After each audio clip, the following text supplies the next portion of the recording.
传说，是那神秘的古老传说。经过漫长的岁月蹉跎，依然留在我心中。他们是一群真的英雄，他们的故事惊心动魄，历经了艰险，百折千磨，惊涛骇浪都闯过。传说，传说在那变幻莫测的某个时空。传说，传说他们千变万化，能各显神通。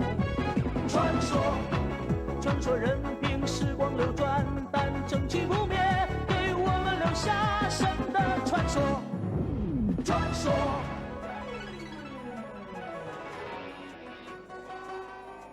传说，传说，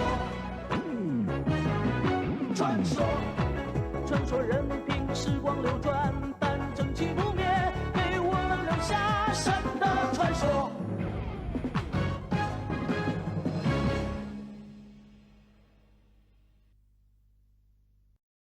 What is up, guys? Hello. Hello, everyone. Hello. There's the parrots. Look at the little parrots. Look at that. I still haven't shaved.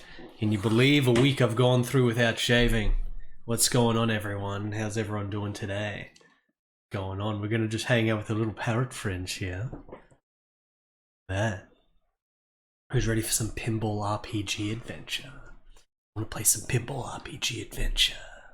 Been meaning to play this bloody game for a while now. Pinball Spire, which came out like October or November last year. I've been meaning to play this game. Now is finally the time. Finally the time.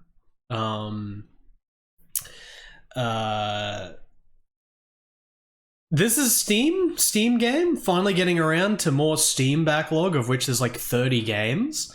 Maybe if I can do like one Steam game a week, we'll see. We'll do one strategy game a week, one Disney game a week, one Steam game a week, and then the other 2 streams, I should be doing like 5 streams a week generally. The other 2 games would just be Barbarian game. Something like that. I don't know. Geiger week? If we do Geiger week, I have to play Rubicon. Good work.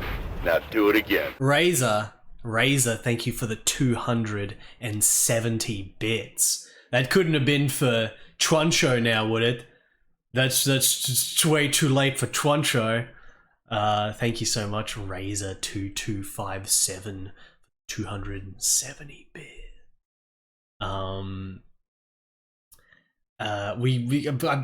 There's too many things to play because there's still such a. Like, I'm going to play so many Taiwanese PC games as well. There's a lot of PC games, but we've been doing a lot of console games recently. Which day of the week is the crazed Japanese game day? Did we have that recently? We played. What about the Axel Brid stream recently? Good choice. What about Axel Brid? Punk Red Cat, thank you for the 27 months. Greetings from Germany. Long-time viewer, 27th time donator. Do you want more Aufschwung Ost? Do you want more friggin' German strategy games that are definitely not boring? At least to me. Sorry it was a big late. Razor did want Truncho. You want Truncho, do you? 在那遥远的时空闪烁，是那神秘的古老传说。经过漫长的岁月蹉跎，依然留在我心中。他们是一群真的英雄，他们的故事惊心动魄，历经了艰险，百折千磨，惊涛骇浪都闯过。传说，传说在那变幻莫测的某个时空。传说，传说他们千变万化，能各显神通。传说，传说任凭时光流转，但正气不灭，给我们留下神的传说。传说，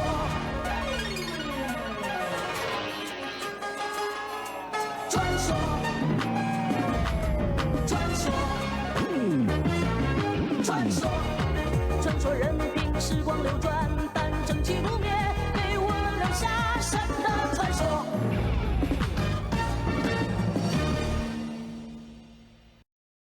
There's your Truncho. There it is. Badrito, thank you for the raid. How's it going? Welcome. What's going on? It's time for Pinball RPG Adventures here. Mechatech, thank you for the 18-month resub, Mechatech. Appreciate that, Mechatech. Brightwire, thank you for the 24-month resub. 2 years there, Brightwire. Thank you so much. Fell Sorcerer from before, apparently 3 hours ago, 48 months. Thank you, Fell Sorcerer. Yinza for life. It's a Yinza for life with the 57 months. Yinza. Thank you, Yinza. Dopefish Justin. The 81 months. Thank you so much, Dopefish. How's it going, Dopefish Justin? What's up, guys? Who's ready? Who's ready for some RPG Pinball? RPG Pinball is going to be none other than this. J-Butt Airline, thank you for the 100 bits. That's the airline that we're taking. Go here. Camera needs to be constantly manipulated. Camera. Why is the camera doing this? The wire. Move the wire down like that. Something like that. That's a little bit better. Subarashi, thank you for the 100 bits. Sneed, thank you for the 99 bits. There has been a hype train occurrence. A hype train occurrence, and I'm not even playing Aufschwung Ost. Can you believe it, chat? Punk Red Cat, thank you for the 100 bits. What about next time I play a German game? I play the German game, the German advertisement game to sell cleaning tapes, cleaning VHS tapes. It's advertising cleaning VHS tapes. Do we want to play that? It's the best looking one out of all the German advertisement games. It looks real good. Level 2 hype train. 2 hype train. Who's Pinball Spire? I said give me the brandy! Anyone in chat has played Pinball Spire? Anyone? Caribbean, thank you for the 250 bits. Belated congrats on Kevin Costner's Waterworld making an appearance on GDQ Hype Hat. Yes, thanks to NPC Lives. Somehow Kevin Costner's Waterworld made an appearance at AGDQ. I made a game that appeared at AGDQ. Good choice! Born out of a meme while playing Waterworld games in the Waterworld Games Marathon. Chat, a thrill. Thank you for the gift sub to All Mania. All Mania. Just one Mania. Good so yeah, thank you, Thrill. Mr. Raidon with the 81 months. Mr. Raidon, the 81 months. Hello there, Mr. Raidon. Have you raided anything recently, Mr. Raidon? Are you a raider? Do you know exactly what you want?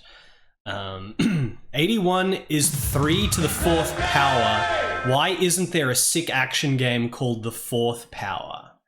Mr. Raidon, did you know that there is a really dry German strategy game called Claim to Power? And there's knights that are fighting in full motion video live action cutscenes? That's the thing, at least, Mr. Raidon. Carolyn Petit, thank you for the 100 bits. J-Butt Airline, thank you for 100 bits. Proto Man has got a big Kojima there. What do you reckon, chat? What do you reckon about the slight possibility of Death Stranding happening this year in a stream? What if Death Stranding... Now, last year, very well known to have said that I was going to play Death Stranding in 3 months, and that was in like February, and then 3 months went past, and I didn't play it. What if I was to... Good choice! What if I was to... What? Raspooping has gifted 100 subs? Is that a real... Is that a real thing?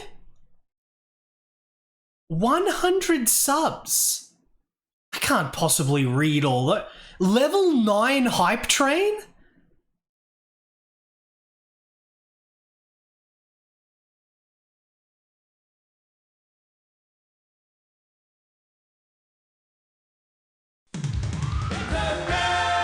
I got it. This is level 9 hype train now, chat. 100 gift subs from Ras Pooping. Holy shit. Holy shit, Razor. Thank you for the 200 bits, Razor. Integrity, thank you for the 100 bits.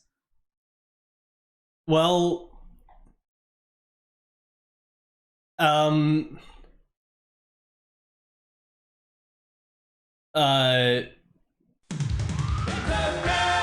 don't know what to say, but Ras Pooping, thank you so much. That is unbelievably crazed and generous of you. Integrity, thank you for the 100 bits. Zelen Cuny, thank you for the 100 bits. Strange Father Dracula, thank you for the 18 months. Probably Not, thank you for the 5 months. Cororius gifted a sub to, it's Japanese, Sakura Miko. Thank you, Cororius, for the gift sub to Sakura Miko. Ras Pooping gifted another 100. Ras Pooping gifted 100 subs again? Wait, what? I'm not even streaming a German strategy game. I'm just playing an RPG pinball game, Pinball Spire. That's good choice. I mean, I think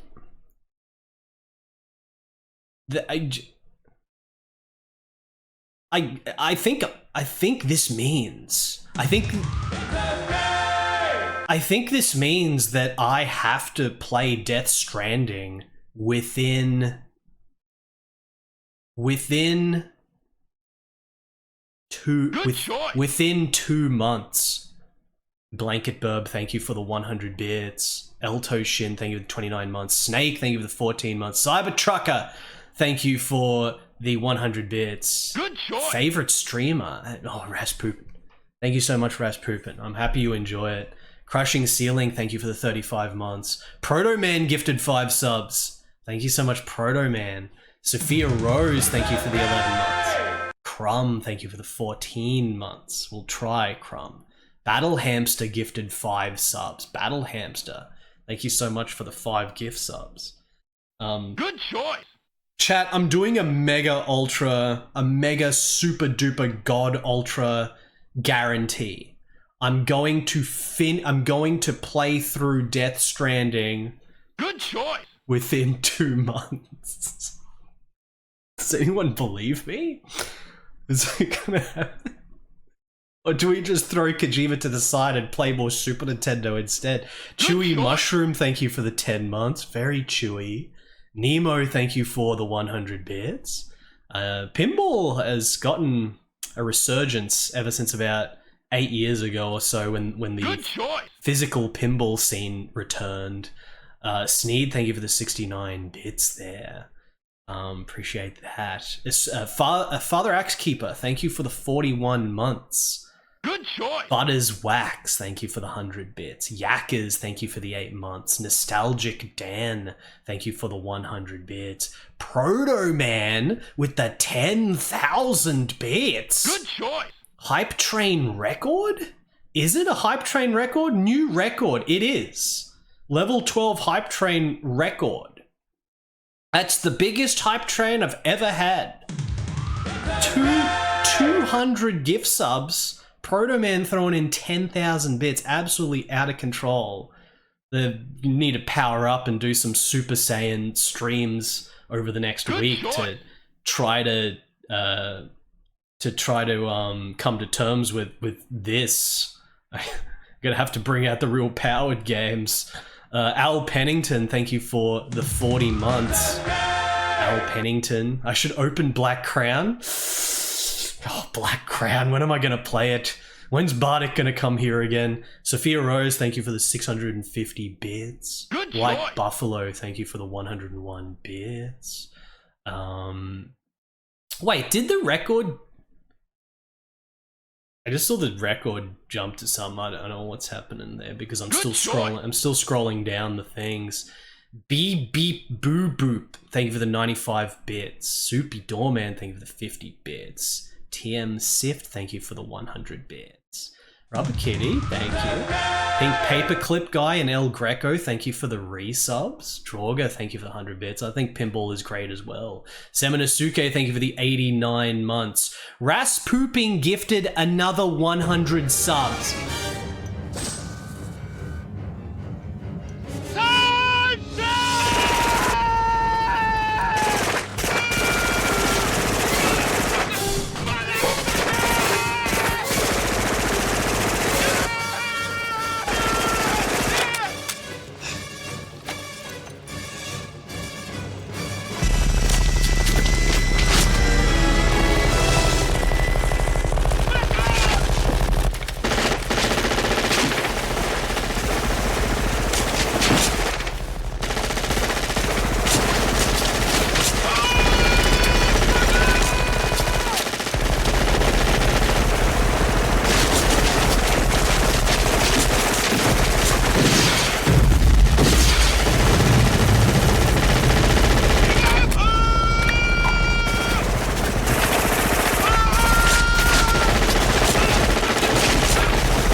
Sudden hype train record. Good choice. My chat is breaking. It's like going up. My chat, it is not, it's like glitched out. Anyway, he told me a new way to get phone credits. Check this out. All the buildings on this block have junction boxes in the electrical ducts. He told me all you have to do is grab an orb, get on down there, and you got free phone credits. Hey, no problema. See ya. Level 21 hype train? What happened?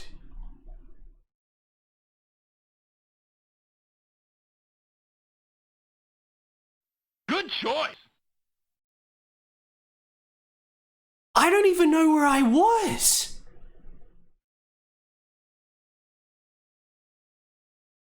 Raspooping gifted 100 subs. Raspooping gifted 100 subs. Q Windy 100 bits. Valon resub. Raspooping 100 subs. Raspooping 100 subs. Dashno Chris 5 subs. Iron Zoltan, thank you. Raspooping 100. Raspooping 100. Raspooping 100. How many subs is Raspooping? Good choice.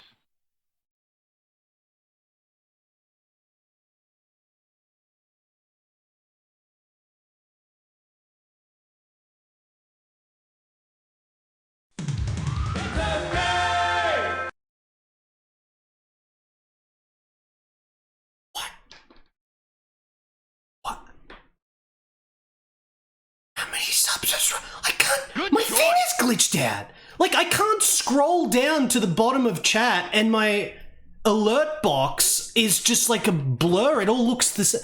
How many? Good choice. How many gift subs has Raspoopin given? Is it still coming through? What is happening?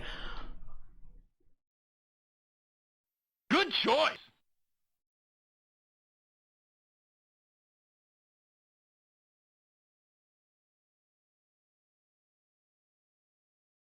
$1,900 gift choice. subs? Level 24 hype train. What? Is it really been 1,900 gift subs? Good choice. Foamed, thank you for the gift sub. What? What? Good choice. That's out of control. That's out of control. That's out of control. That's out of control, just like Zeta is out of control. That's like the gift sub equivalent of Good Zeta. choice. Why? Thank you for the 100 bits. Any other little thing that has gone through, I've completely lost track now. Liquid Flood gifter sub, Porco So, Miko, Mormo 35 months, X Keeper 100 bits, Tango 72 months, Mr. Radon has gifted a sub to Rasputin. Good choice.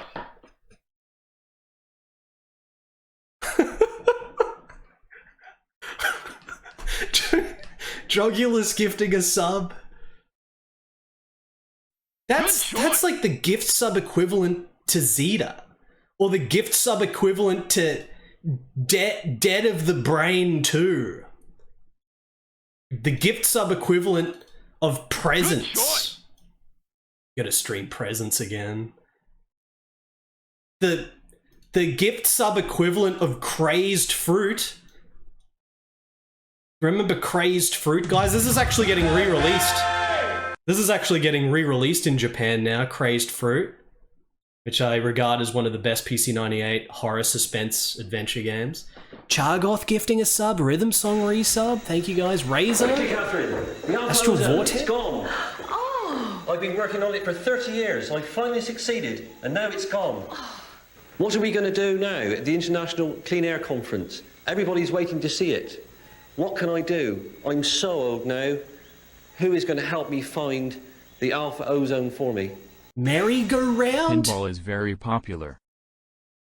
Rawkian, thank you for the Anyway, 15 months. he It told me a is. new way to It get is very phone popular, credits. Pinball. Check this out. All the buildings on this block have junction boxes in the electrical ducts. He told me all you have to do is grab an orb, get on down there, and you got free phone credits. Hey, no problema. See ya. See you later, Hacker Man. Anyway, chat.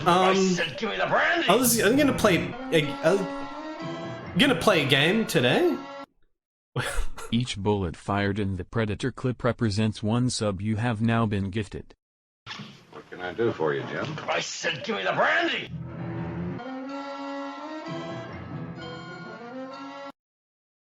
I have no idea what's happening, but sure. Hype 5 hype 5 hype 5 hype 5 hype 5 hype 5 hype 5 hype 5 5 5 5 5 5 5 5 5 5 Demonasuke, thank you, 100 bits. Robert Kitty, thank you, 100 bits.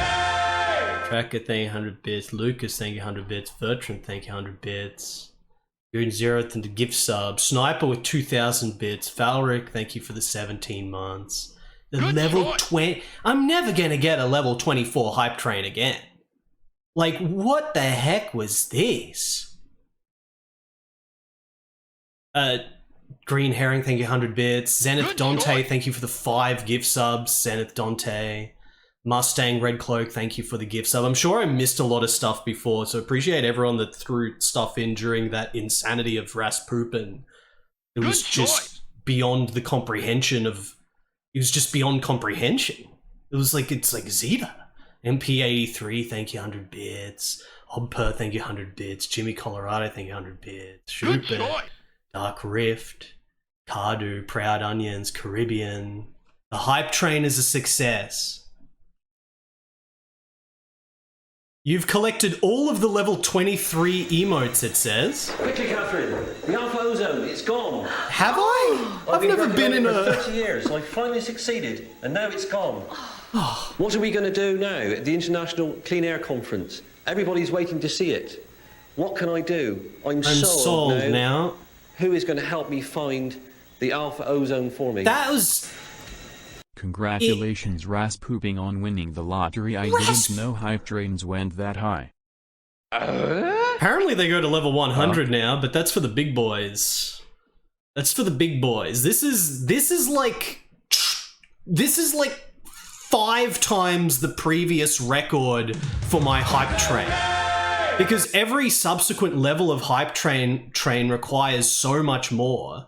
This is like it's probably more than 10 times. It's probably more than 20 times the previous Hype Train record. Like, the difference between level 12 and level 25 or whatever, that's just insanity. That's insane. That's out of control. Rasputin and everyone else, my god. Kilgore Trout, thank you for the 71 months. I hope so, Kilgore, at least to some degree. All that money is going to PC games like Swordman, which I still haven't streamed yet. Maybe I can buy some more Taiwanese PC games like Swordman. Look at the graphics of this. These Taiwanese games that are completely unknown, dude, because they were only in one... Taiwanese games, the final frontier of games, because there's thousands and thousands of Taiwanese RPGs like this, but they're not known because it's Taiwan. And people aren't culture crazy over Taiwan as much as Japan. So all these Taiwanese games are just unknown, but it was such a robust industry. Look at that game. Look at this. The robust Taiwanese game industry. So good. Like Super Slot. So, like, these are the ones that are just behind me. I need to get some new games behind me here. Some new games behind me. Freaking Cyber War. Cyber War, secretly the last Rainbow... Good choice. Rainbow Studio game released after The Hive, and then Ravage DCX, and then the most well-known one, because Microsoft, which is Deadly Tide. There was actually a fourth Rainbow Studio game after Deadly Tide, which is Cyborg, but it's Taiwanese. It's Taiwanese, but it's still Rainbow. They've got the logo there. Taiwanese Rainbow Studio game. Maybe I can get more of that. Maybe we want Taiwanese Sim City. Do we want Taiwanese Sim City? I got all the Taiwanese games behind me as always. There's a lot of Taiwanese games just in arm's reach. Yeah, I remember you talking about the Hive, Kilgore, so you like know about the Rainbow stuff. Cyborg was actually released outside of Taiwan, but it was like a really low quality budget release called Thunder Gun with a different cover art. It's called Thunder Gun. It actually got an English release. It's not close to the production values of the American stuff, but Good choice. It's good nonetheless.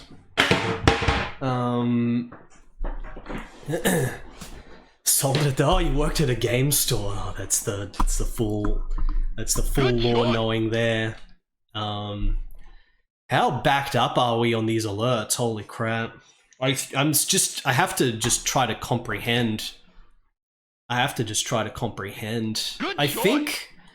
think in order to celebrate having a 24th level hype train, we're gonna celebrate with the intro to German PC strategy game.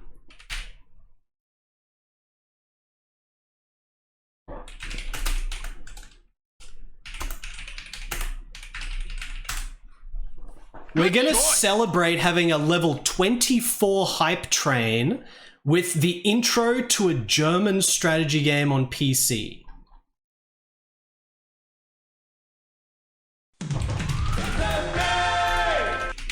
That's how we're gonna celebrate, chat.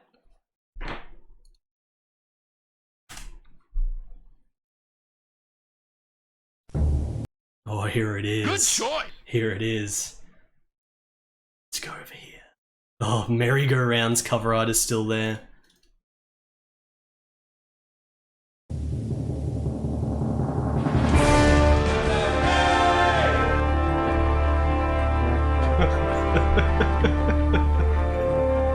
This is a real game that came out in 1995.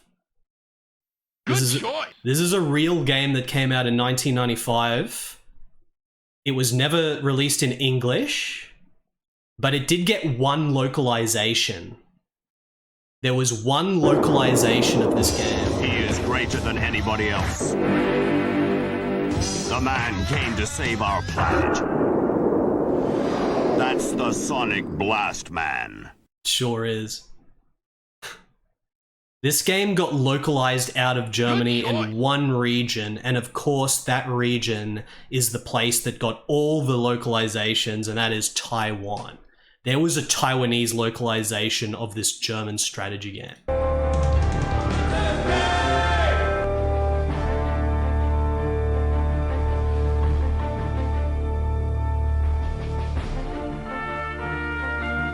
The only reason I know about this game, I actually discovered this game through the Taiwanese review in Taiwanese magazines. That's how I discovered this game.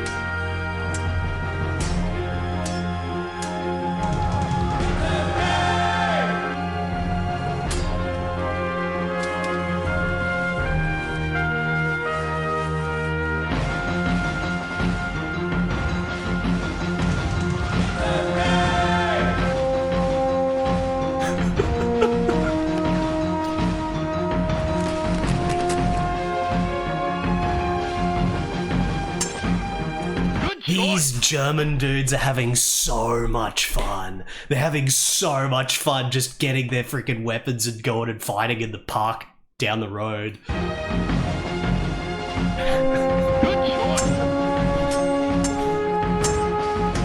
So much fun.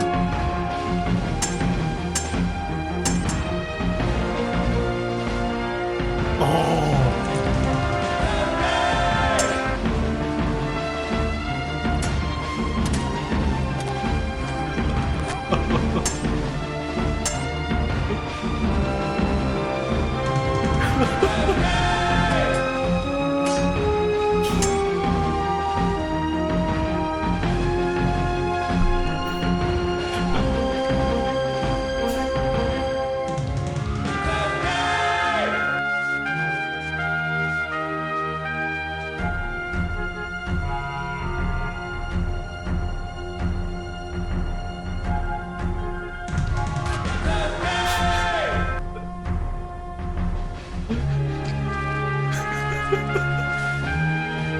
The editing.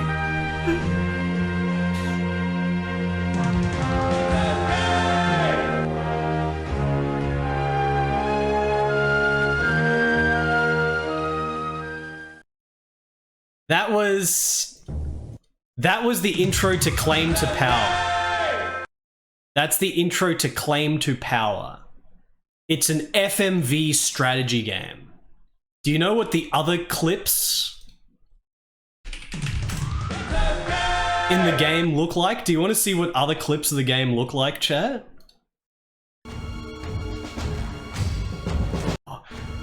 Sir Norman dessen Kampfstil als sehr übelecht bezeichnen könnte, zeichnet sich sowohl auf dem Schlachtfeld als auch im Leben als guter Strategie aus.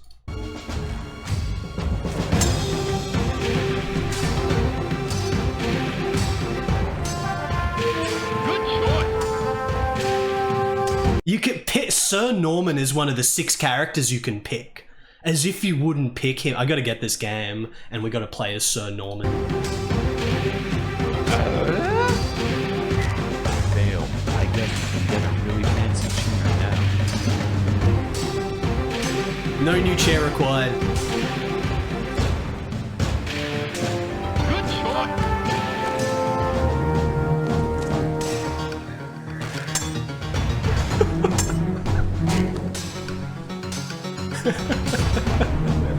Sir Norman. Good choice.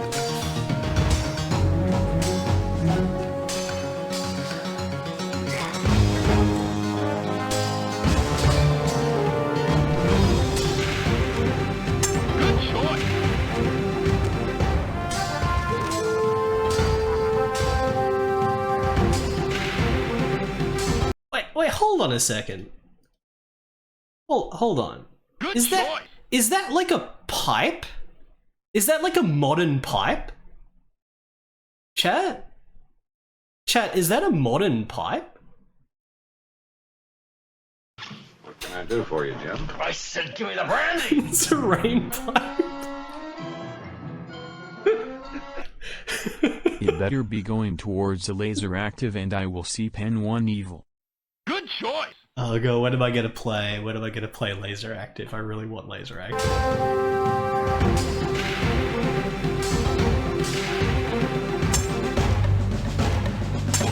Good choice!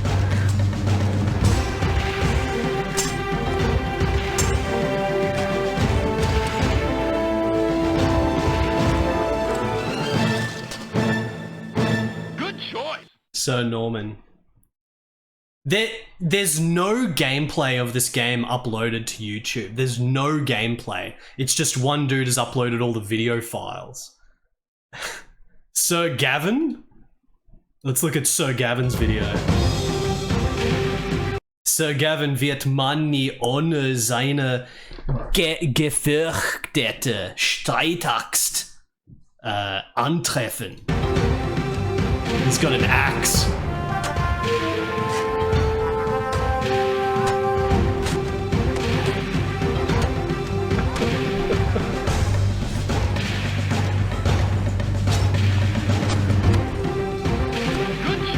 Kale Chips, thank you for the 32 months.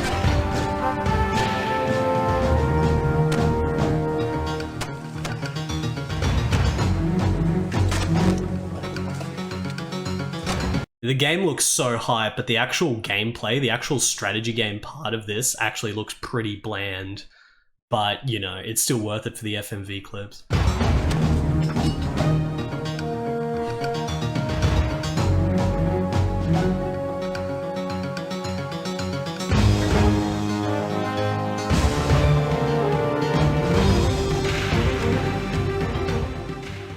Okay. There we go. I'm happy with that. I think, maybe not, maybe we need even more. Maybe there needs to be even more, I don't know. Is there any other good clips? Sir Alan?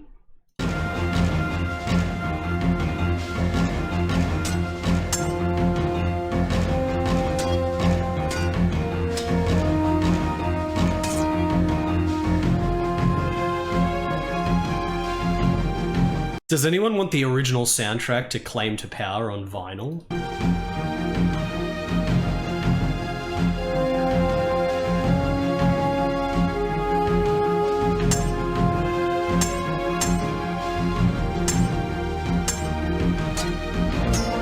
Like, the funniest thing is just imagining the Taiwanese market for this.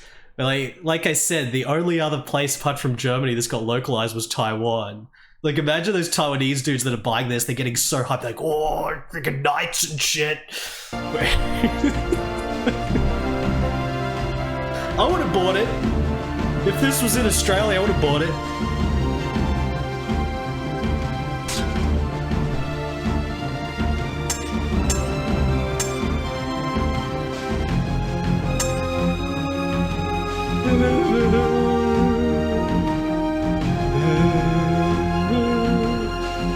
Anyway, we gotta get to Pinball RPG chat. I don't know if you know about this.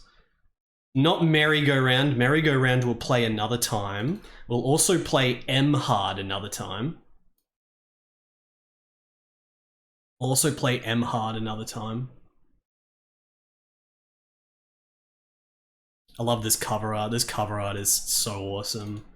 That's like if you're gonna do like a freaking S&M fetish game, at least give it a sick cover art. And of course, in the mid-90s, when Japan was friggin' at their max, even just an SM fetish game gets a sick cover art. You know, everything gets it's literally got a better cover art than Heart Heat Girls. Look at the cover to a Heart Heat. We need to play Heart Heat Girls with the translator. I've only played Heart Heat Girls once and we didn't use the translator. Maybe I'll do that over the next week. We'll play Hard Heat Girls with the translator. We played Necronomicon with the translator. Necronomicon, Lord Necronomicon, which is good, but it's not the top tier of Japanese adventure game on PC98. MTI, thank you for the 26 months there, MTI. Friggin' Makyo Den. What? I'm like stuck in the PC98 folder and it's too hard to get out because everything looks so awesome. We did the rather recent Ugetsu Kitan stream. Probably won't be seeing Ugetsu Kitan for another year or so, but games, dude, games. Games are very good. Where's the thing I'm actually looking for though? I'm looking for Pinball Spire. There we go, Pinball Spire. So,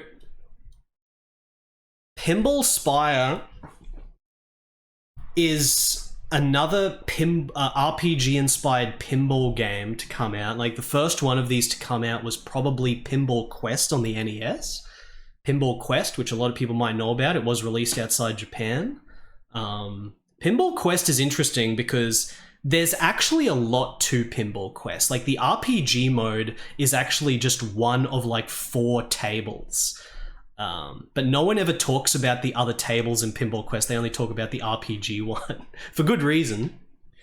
But then there were various other slight attempts at doing medieval fantasy RPG-ish pinball. In recent years, there's been quite a few. There's like a Japanese one, which I forget the name of, that came out like 2 years ago or something. There was Rollers of the Realm that came out. There was another one that came out that I forget the name of. And now there's Pinball Spire.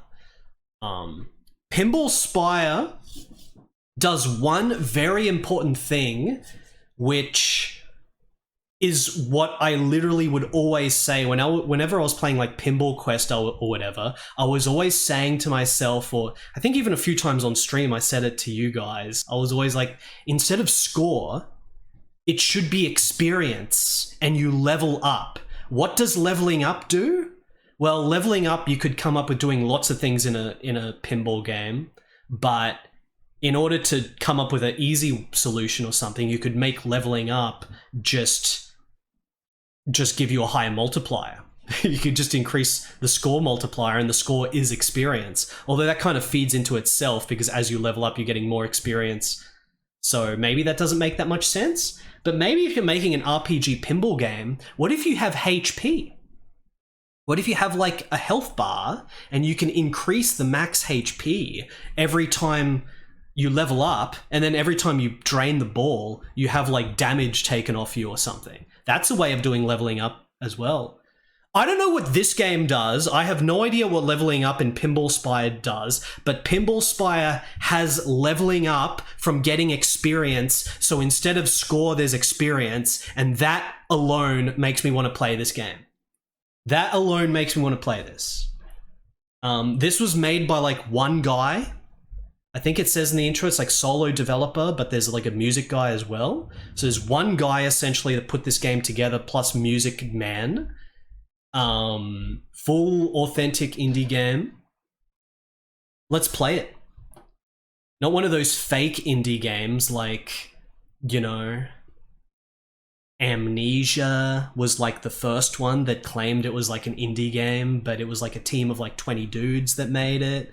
And like the other games those dudes made, like Soma and stuff. Like, indie games have come to mean small games because, you know, there are true indie games that come out plenty, just like Pinball Spire and stuff. But there's a lot of games that have like a small team. A small team means a team of like 30 people or less, which is quite a lot, but even those games are categorized as indie these days.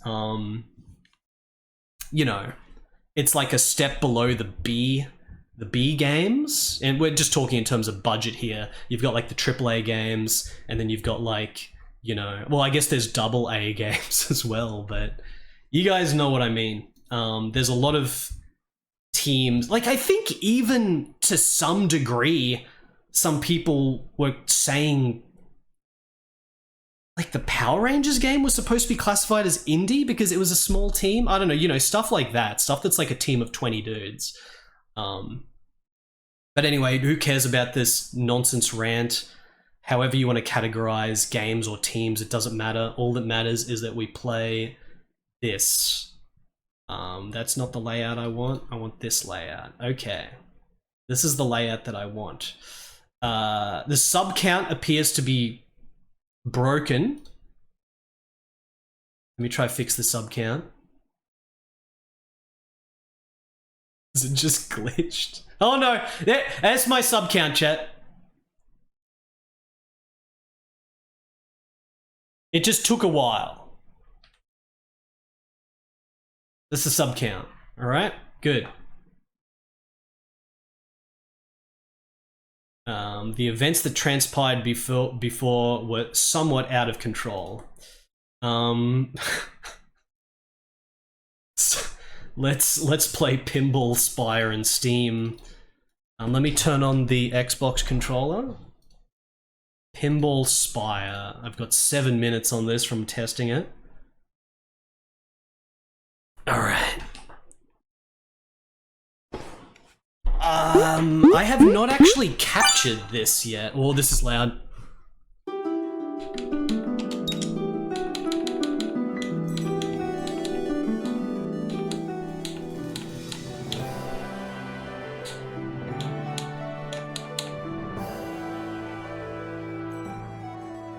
Alright.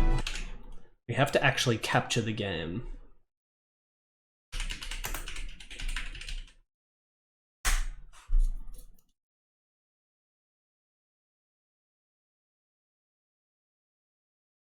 Gonna capture. There we go. Music seems pretty good. There was like an intro splash screen though that said made in Canada by a solo dev in 2 years, plus music guy. It says that at the beginning of the game. So this game's Canadian. We've got more Canadian game representation after Crimson Diamond. Crimson Diamond was Canadian. Of course, Canada is well known in this part of Twitch to be the maker of some of the most crazed FMV, live-action FMV games ever made. With Mortalis, Midnight Stranger, and Mode. Mortalis, Midnight Stranger, and Mode. 3 of the most out-of-control live-action FMV games ever made.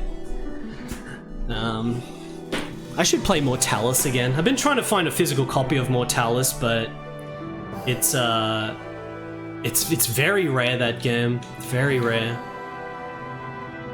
Alright, this seems like a good audio volume to stay at for now. If we look at the credits, let's see.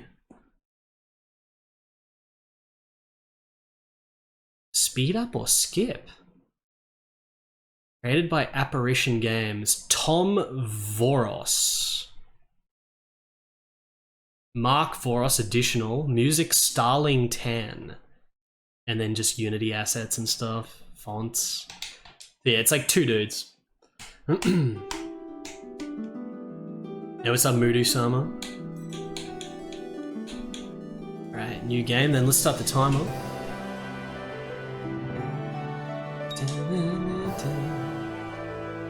A strange spire emerges over the misty horizon. At its peak, a red eye gazes down on the forest below. How did it appear out of nowhere? What secrets does the spire hold? Something inside seems to call to you. You set out to explore.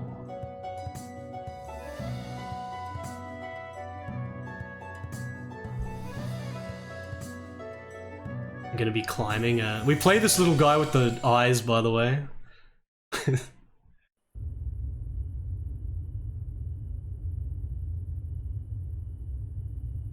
I want to just hit stuff and get experience and level up. Just get experience.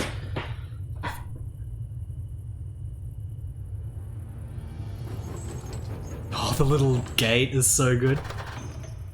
There's coins there, so I guess at some point we actually go there. Or we fall down a trapdoor at the start. This is the only bit I've seen, this first area.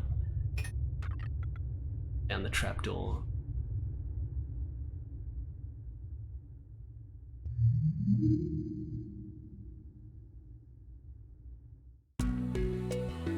Use the bumpers to control flippers.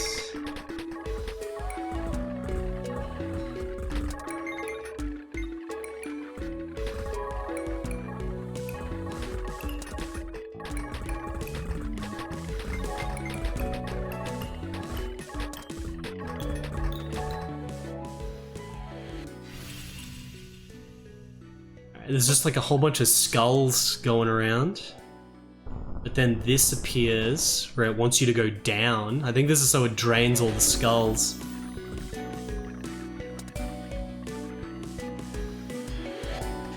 And this is about as far as I've seen.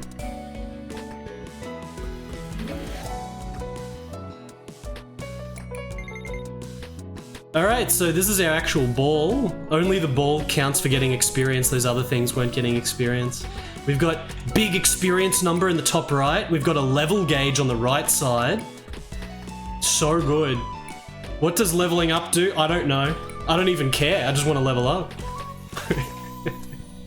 But I think we're supposed to go down, because there's nothing here. Bumpers give you experience? Let's go down.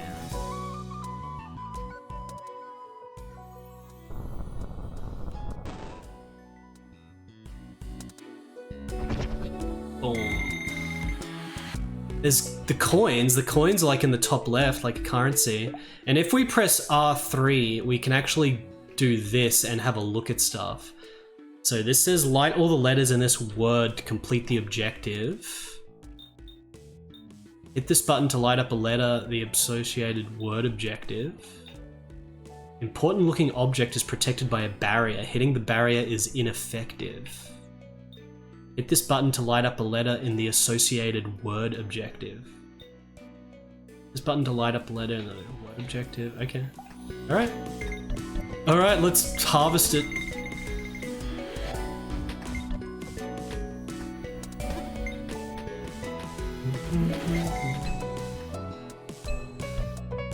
Oh, it's like got a shield around it, whatever that item is.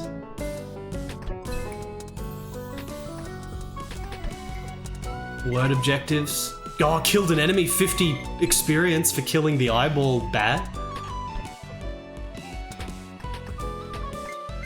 Whoa.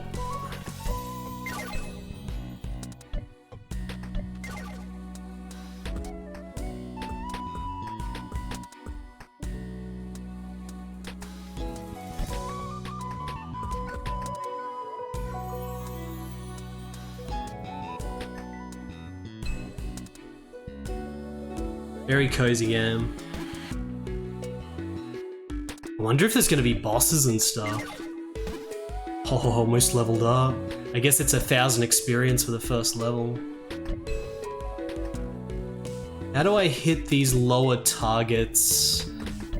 I just gotta get a bit lucky. Oh. Oh, did I get it?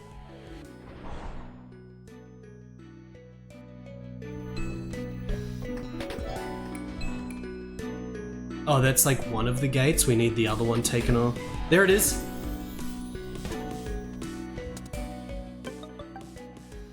Slow time.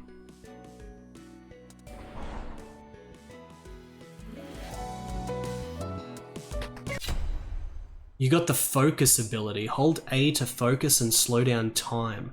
This can be helpful for lining up tricky shots. Use the focus ability while the ball is on a flipper.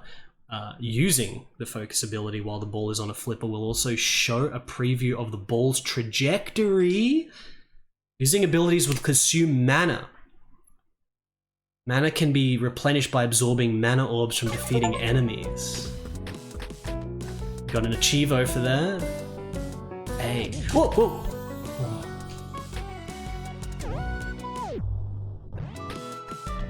Wait, gotta try this.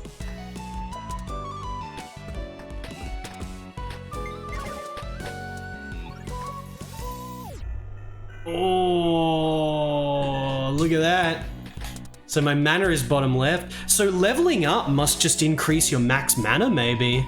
That's already something leveling up could do. Very good. Oh yeah, that gave me my mana back.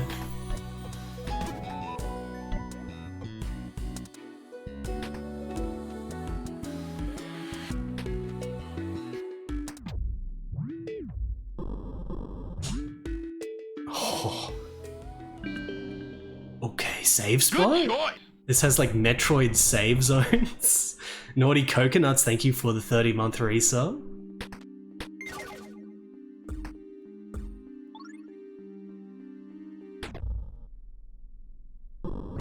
Oh, just use focus to get all the shots. Look at all these little scenes. The way you're sort of going up this tower is very Pinball Quest on the NES. Like Pinball Quest starts with that outdoor environment, but then it's all this tower climbing. It's kind of like that. We've got atypical map design and stuff. It's not just all fields that look the same. Level up, max MP increase. There we go, that's what it is. Max MP. Level 2. Levels in the bottom right, experience top right. I wonder what level I'll be by the end. You got the nudge ability. Use the left stick to nudge the ball in different directions. Nudge ability has 3 uses that recharge on a cooldown. Each use consumes mana. I see. Oh, we're killing stuff here. Sonic Spinball is pretty good. I almost finished it, but then I died and I went back to the beginning of the game and I didn't do another attempt. Good choice. It is good though. Oh, look at this. Game saved. This kind of layout here, this is kind of like Grand Cross on arcade. It's like this pinball game called Grand Cross, Japanese arcade pinball game. Rikyon89, thank you for the 79-month resub. Overgrown Bastion.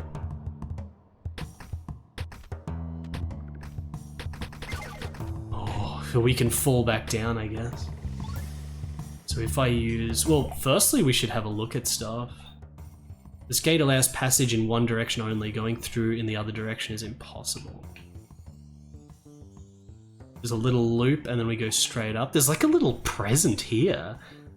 If we go from the right to the left and go around up that and then into here, and then we can go like up through there. Then there's also this at the top. Multiple ways. I have not Way Out West, no. Can I actually... Yep. Got the sunglasses accessory. Customize the ball's appearance with accessories found in the Spire. There's equipment. There's equipment.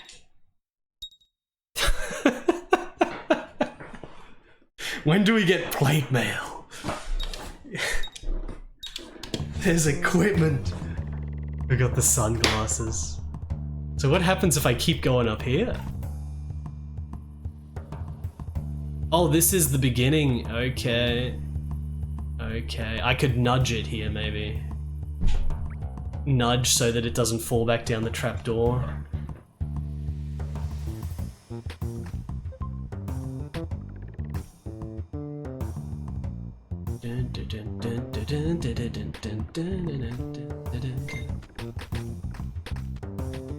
Alright, I should focus a bit here. Whoa.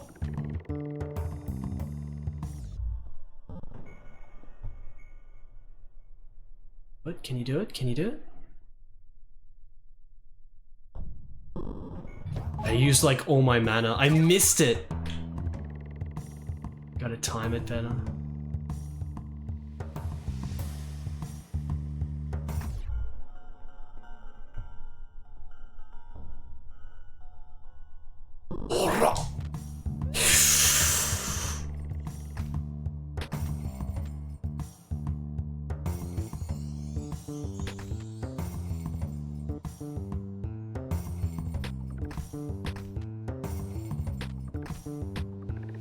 Gotta kill more enemies to get magic back.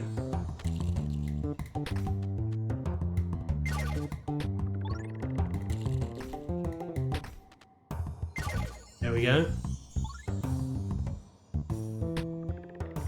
Alright. That's not good. Wait again.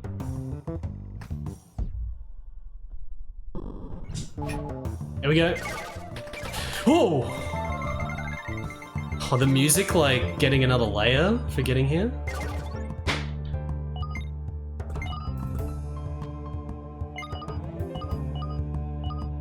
It's pachinko. This is a pachinko table! This is pachinko. I can control that. Hell. Collect the medallion to light up a letter in the word objective. Passage in one direction. Object can be rotated. Complete the objective in this room to open the gate. Hit the spinner to collect money or XP.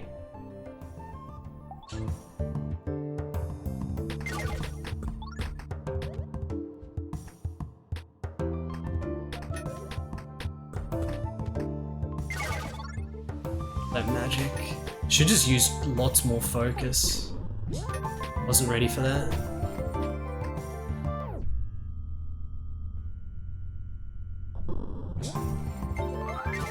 That is very satisfying.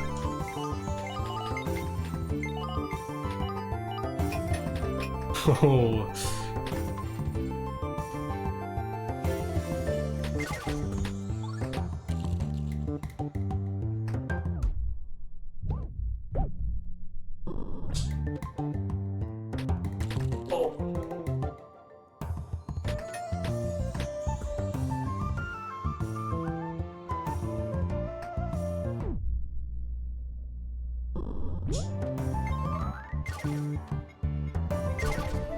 Level up, max MP again. Level 3.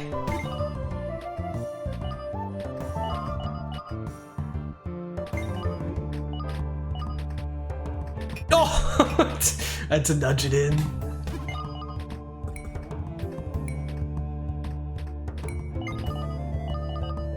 Yes!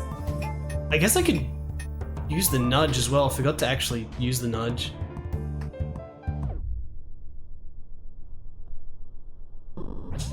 Power of focus. Oh, that's to get up the top.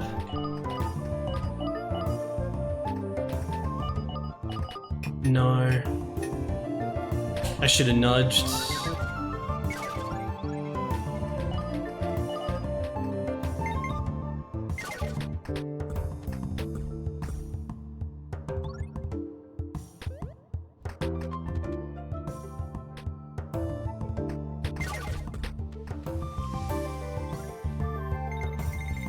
Green.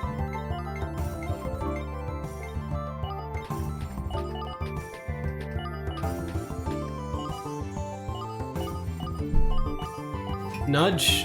There we go.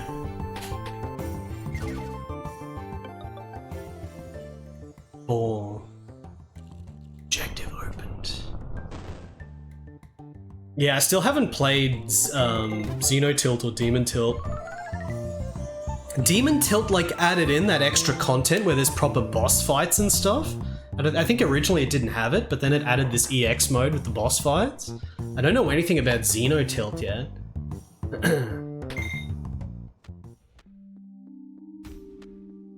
Okay, wait, I want to see what else was there. Oh, you come in from the right side.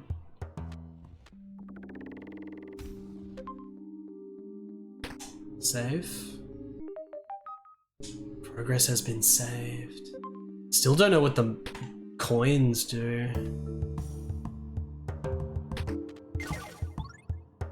There's a bell in the top right.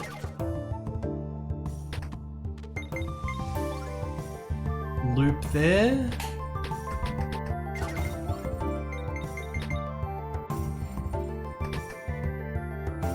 Oh!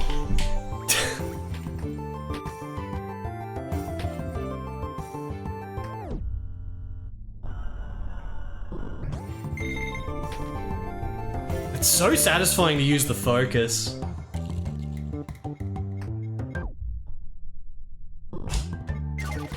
Oh, that thing's not even centered. Oh, the nudge, you can really just get it where you want it. You see that with the 2 nudges?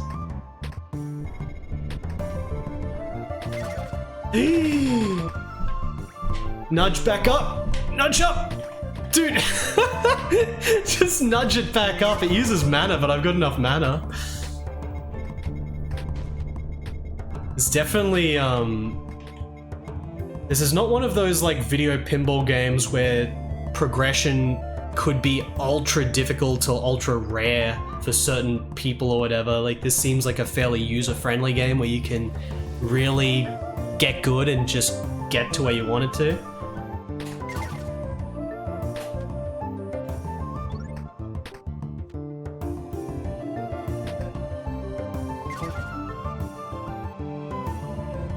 So where am I hitting it?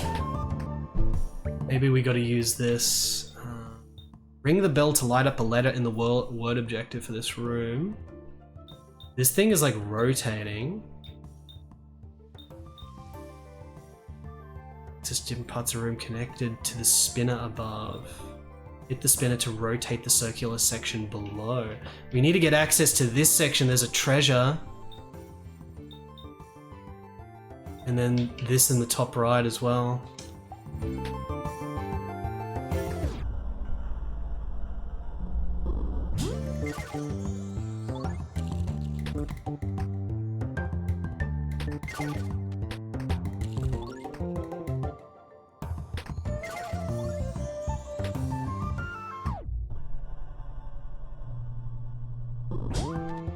Oh, almost.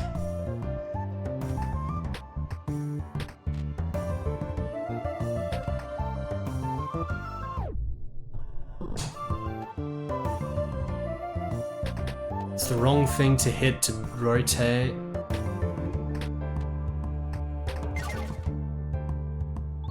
Nudge, nudge, nudge. Use all the nudges. I thought I had only 3 nudges. Oh, I do only have 3 nudges, but they come back really fast.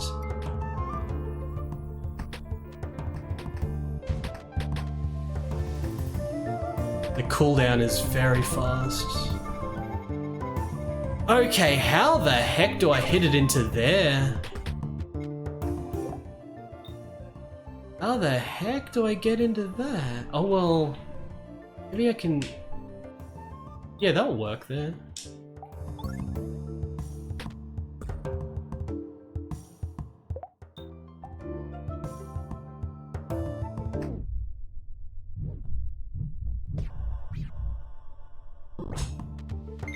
Oh yes! Got the rainbow trail accessory, let's go. What is rainbow trail?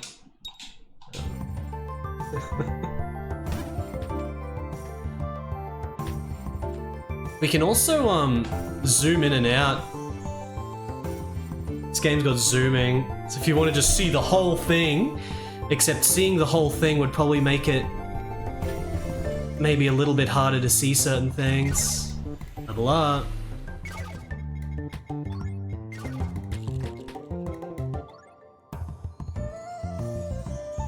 I mean, it would make, like, aiming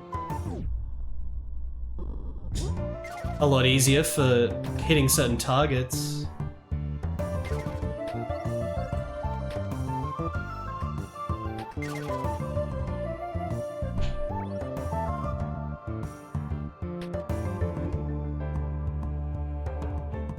Let's zoom in like a little bit, just to see the pathways.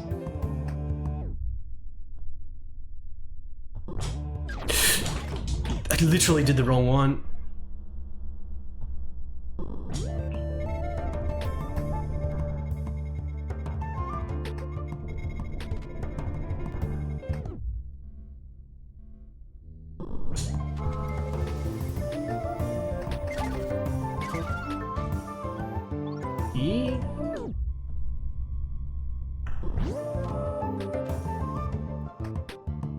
One is gotten, apparently.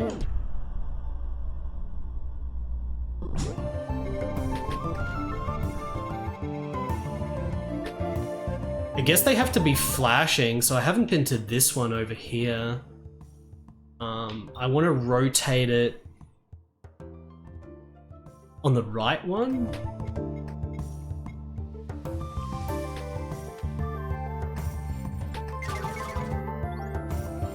Landmaster, the dev's brother. Yo, what's up, Landmaster?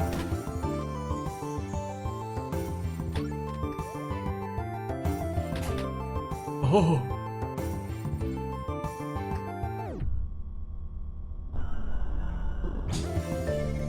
There it is. Now, how the heck? Oh, this thing. Okay, all right, all right.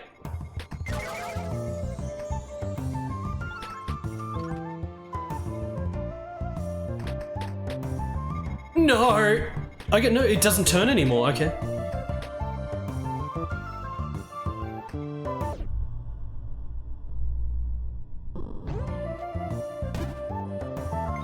Oh, yes. Please get the bell. Yes. Spire. Spire is opened. Okay, now we have to hit on the other side of the middle thing.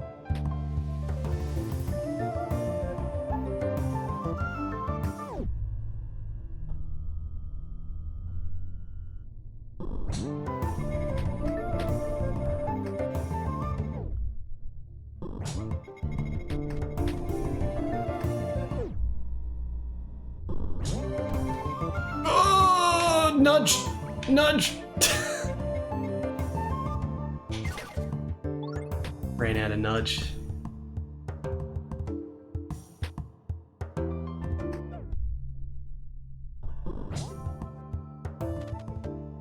Next tier. The next tier is climbed. Game saved.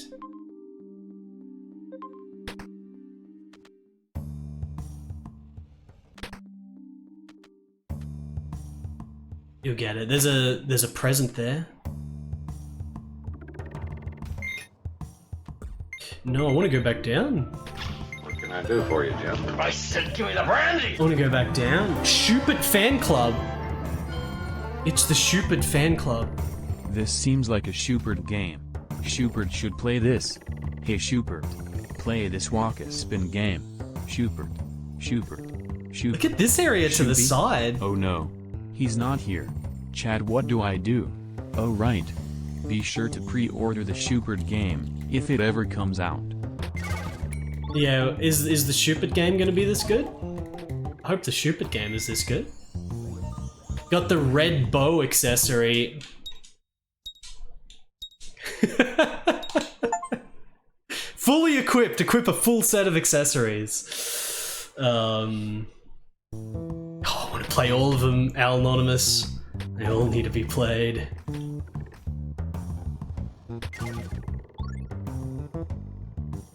Right.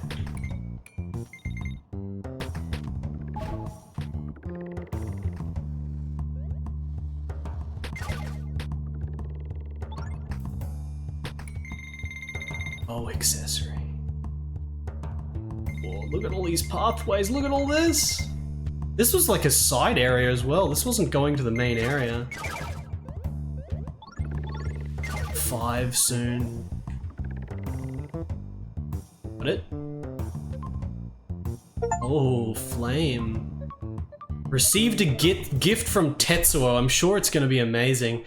You got the fireball ability. Hold X to light the ball of fire. While on fire, the ball can smash through regular enemies without bouncing back. The fireball may have some other uses as well. Fireball ability. So it wants you to use it here to go through the enemy. You have to hold it. The way the magic works, where they're all different face buttons on the controller, works so good. It's just, we're just getting different abilities and they all have like a function. Like here, we're gonna have to use the flame to cut through all of them.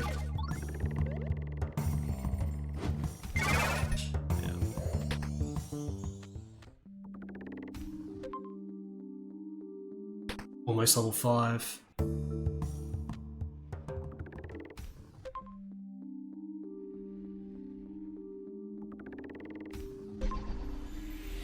Huh? Big leveling.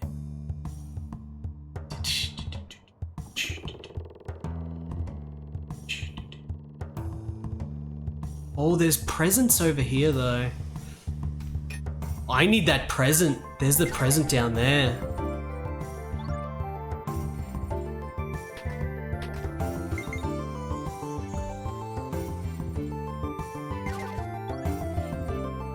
Need that present, chat.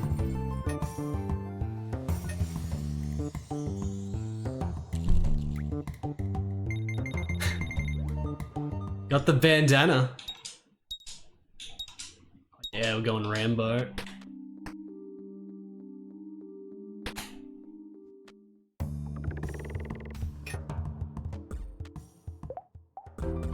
Flame? Okay, flame lights up this area, but it does slow down. Oh, we're lighting torches! Okay, just hold down flame.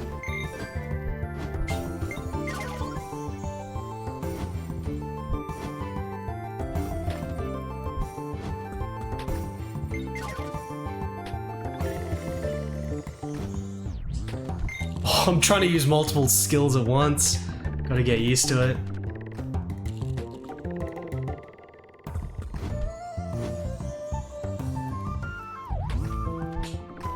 Can hit it.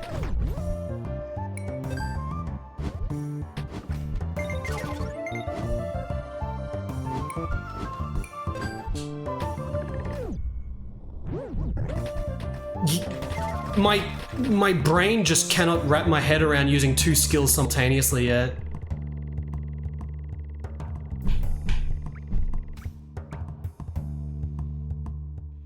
Soon. Rambo, we need you to go on another mission.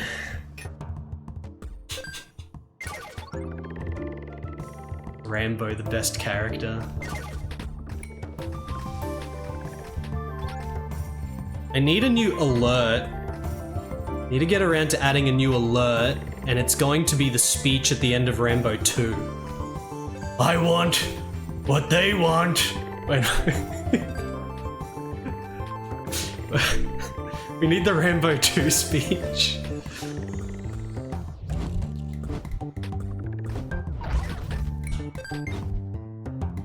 Okay, light it. There we go, finally lit that. So there's 2 more torches in here somewhere.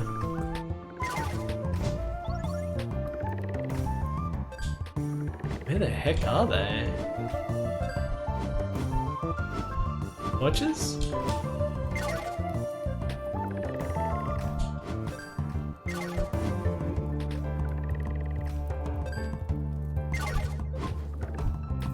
Okay, I sorta see where one is. Getting Rambo speeches.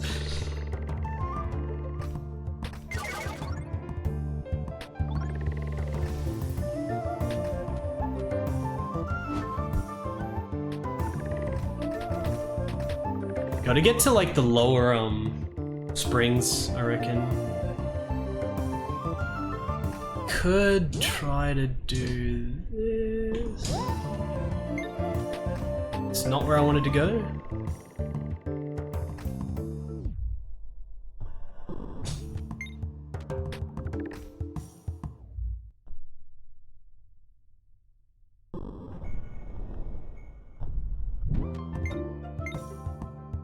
Completely out of magic.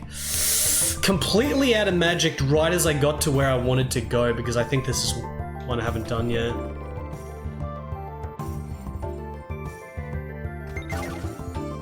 Okay, there we go.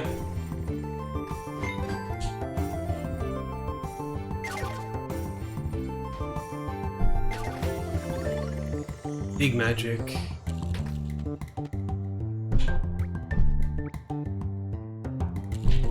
Oh, the nudge is so powered. There we go.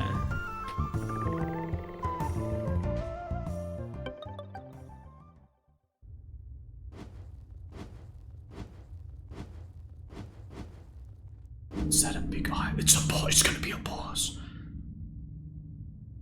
Oh, it's gonna be the first boss.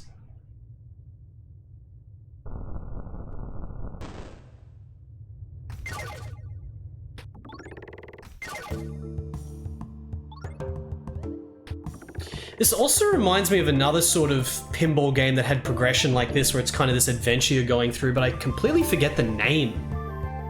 I only know about it because Jiggy was streaming it. It's like a Swedish game.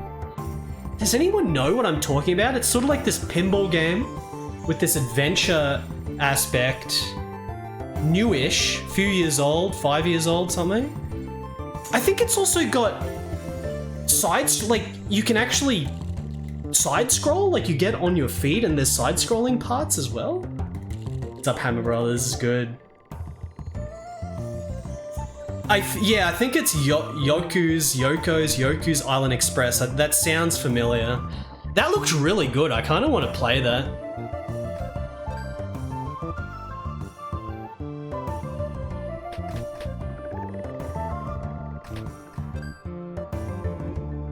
I want to play that game.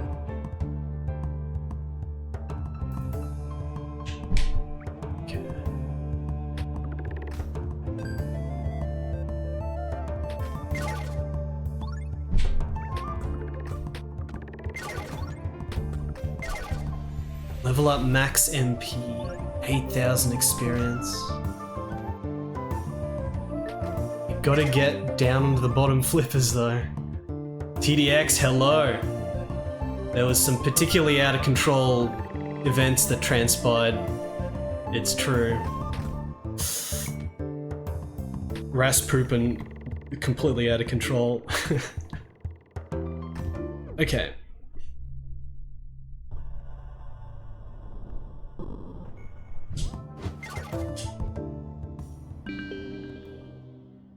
Oh, 450 needed. We needed a certain amount of gems to pass. It's like a progression thing to make sure that you're properly exploring stuff.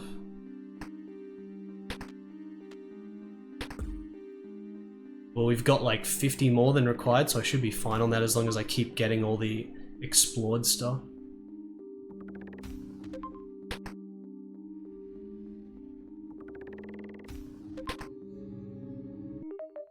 Game saved.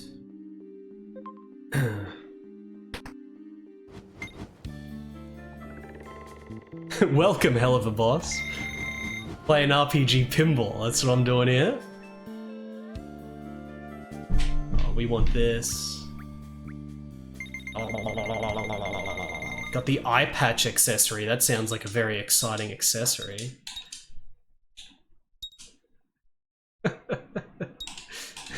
Good eye patch. You got Rambo bandana and eye patch.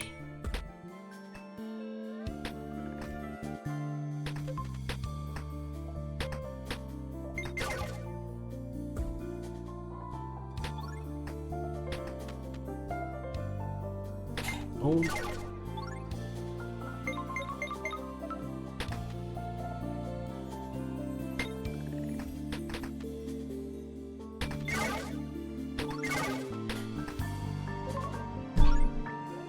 We breaking into the center?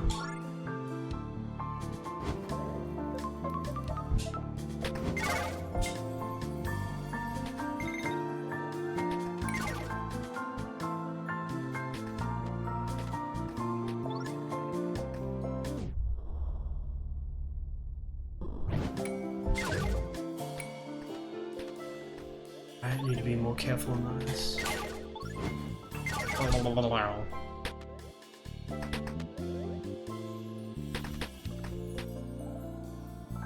It's a lot of areas to go here. Maybe I want to try to focus here. Possible to get... What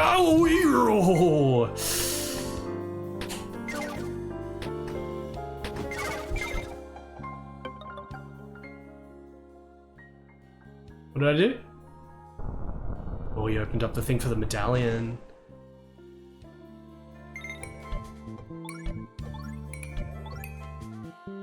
Gonna hit the 10,000 experience.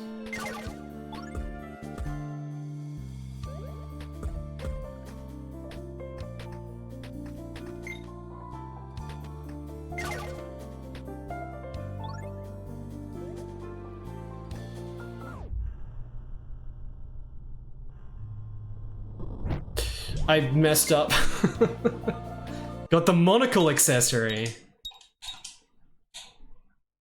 Look at that. Can we get Oscar Goldman glasses? When do we get the Oscar Goldman glasses?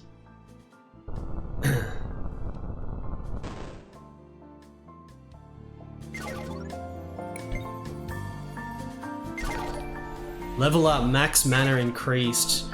Boris Alien with the raid. Boris Alien, what is up? How is your stream, my friend? I'm having comfy RPG adventures myself. Whoa, try to go up. You can do it! You can do it! I wasted all my magic as well.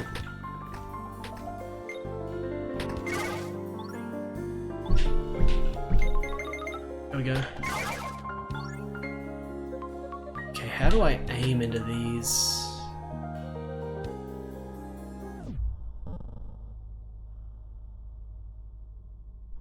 Is this possible? Got it. Now I just need the other side.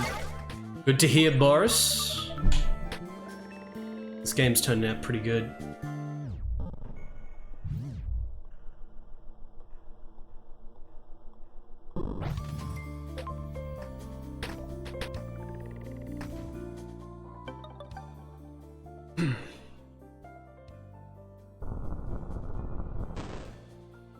Still stuff here though. We've got a few coins.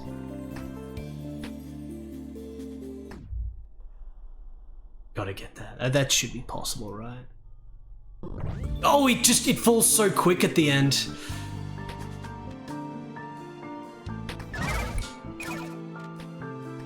There's even some coins along the top I haven't gotten. Surely they're not going to be required though. I was already pretty far ahead with the coin count in the previous checkpoint. But the satisfaction of getting them though.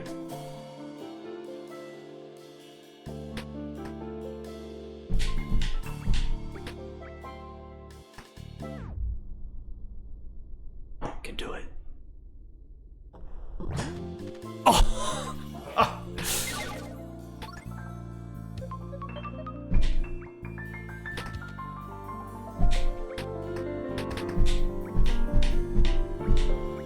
As long as you got the magic, you can just nudge as high up as you want. It's kind of like friggin' roll bombing in Metroid or something. But the magic.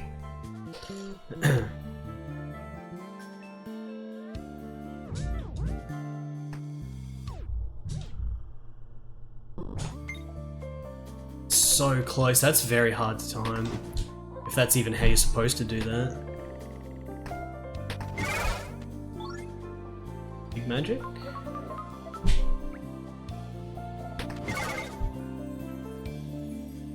So apparently, according to the news on this game, the nudging was only added in later. It wasn't always part of the game.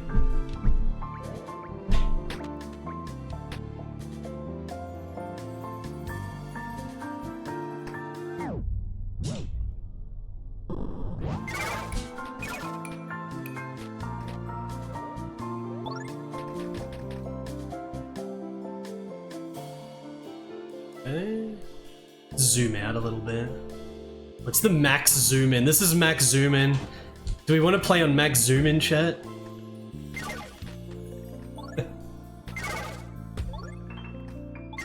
Get out.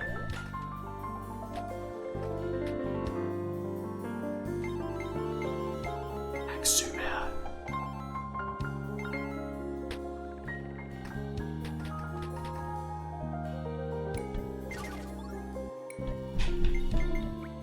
Alright, those coins have been collected. We've got all of them except for those that little bunch down there. And also that one in the bottom right.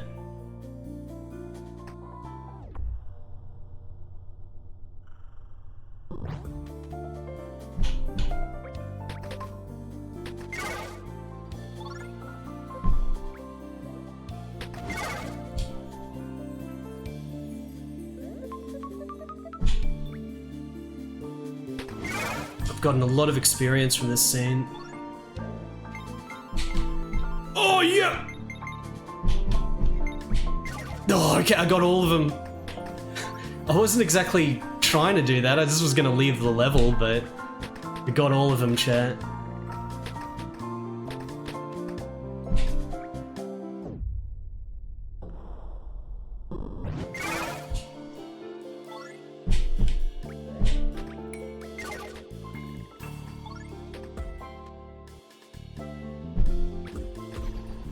Level up.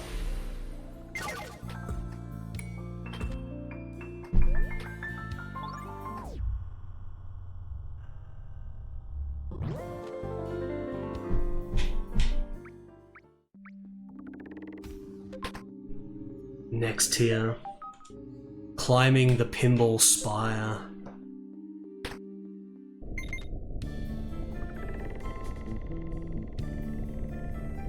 Yes.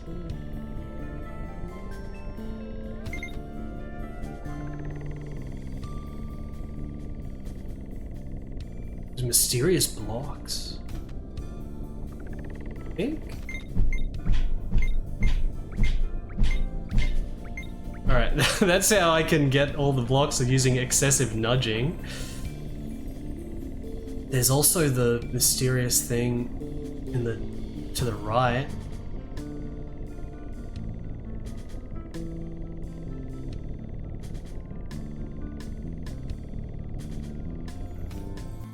Let me just try to go up first and see. Maybe there's a way down there from somewhere else.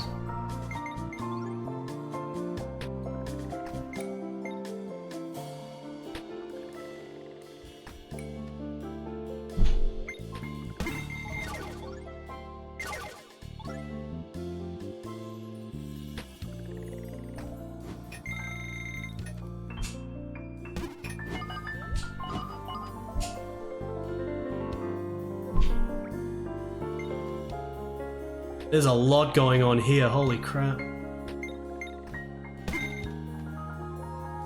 Good choice. Good choice. Winter for Wolves. Thank you for the 22 months. Winter for Wolves. That was a bit to hit.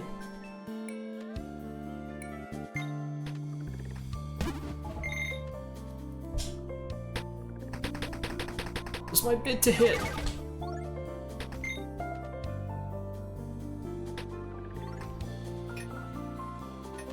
Thing in the top left. It's dead. Yep. Oh!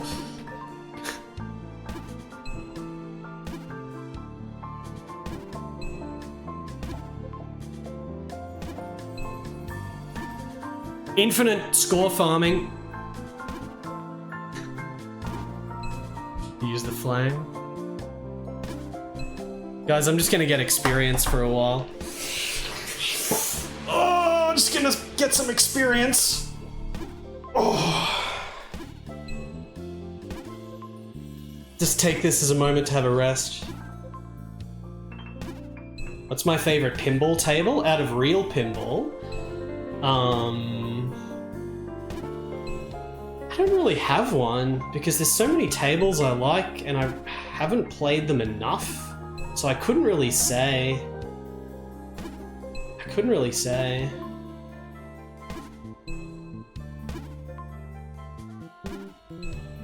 It'd be easier to judge that based on video pinball games. Of course, we've got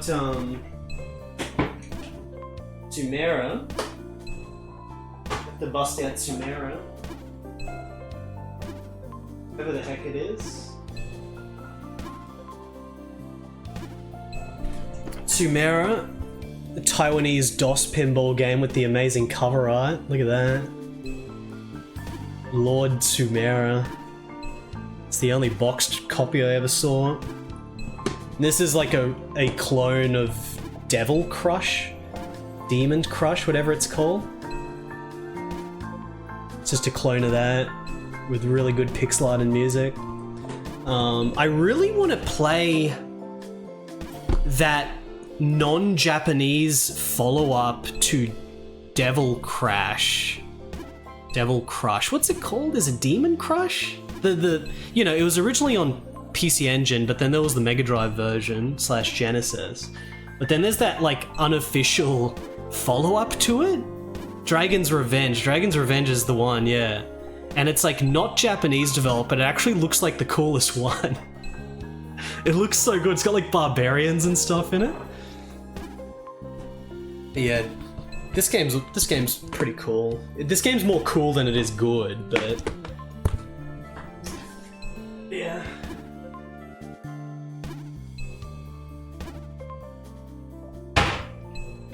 Anyway, this farming is pointless. It's barely any experience anyway.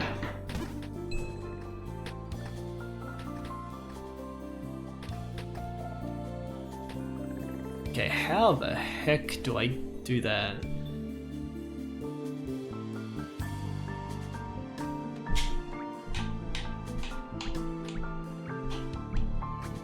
Like that. Oh, I didn't light up the torch. There was a torch to light up in there. Now I need mana again.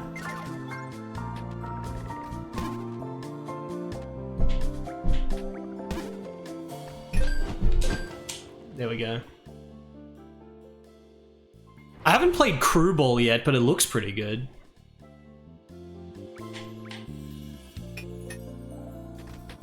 Motley Crue game? I think there's like 2 Motley Crue games? Is it Motley Crue? It's like Crew Ball and there's a beat 'em up on Amiga. I could do a stream where I play both of those actually. Motley Crue stream.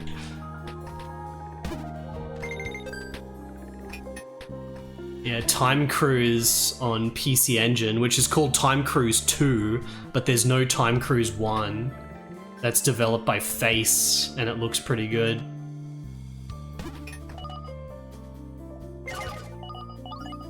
Crom, Barbarian, Conan Pinball.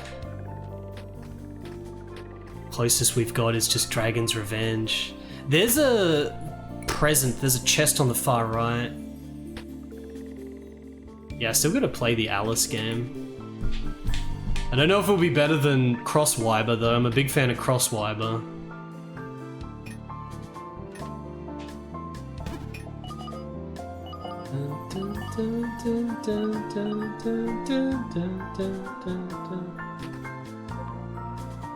Good choice. Duran, thank you for the 8-month resub. Duran. I gotta do some science to figure this out. Oh, this is coming in from the right. You can't even get it from here. I might want to go... Oh, we didn't get this. Still don't know what these are. Wait, this torch is protected by a barrier. The barrier must be removed to access the torch. How do we remove the barrier? Okay, it's like a series of torches then, I guess. Okay, this is the next one. Okay.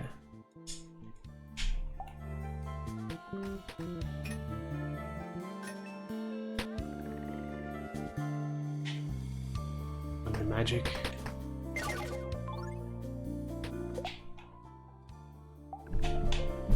Oh shit.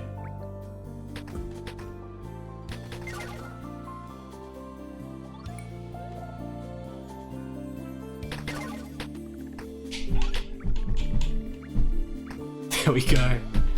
Wait, no, yeah. Man, this would have been a lot harder without the nudge. The nudge was patched in November, but this game must have been way trickier on its initial release without that nudge. The nudge is literally what's making me easily get basically all these targets that are tricky. Okay, I see the next torch. The nudge is really fun though. Like, it's a fun mechanic.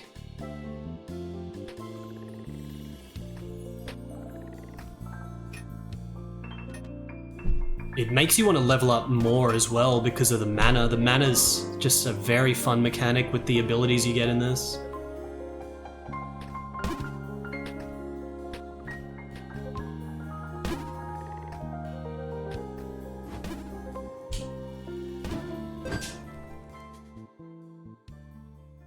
This one? It's the last one.